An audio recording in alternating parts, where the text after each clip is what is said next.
terbaru yang menjadi garis bawah tertinggi di Jepang. Dengan tinggi 123 meter, wahana terbaru ini sudah melampaui kincir raksasa tertinggi sebelumnya yang ada di kota Tokyo, Jepang dengan tinggi 117 meter. Garis bawah yang bernama Red Horse Osaka Wheel ini memiliki 72 kabin dengan lantai yang transparan dan terdapat 2 kabin VIP.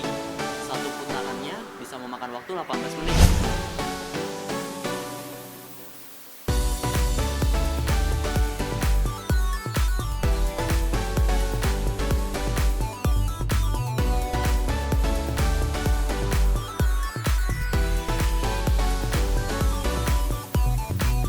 Wahana ini terletak di Expo City Retail dan kompleks taman hiburan di sekitar Osaka. Di sana juga terdapat bioskop, pusat perbelanjaan, dan dikombinasikan dengan kebun binatang, akuarium raksasa, dan museum.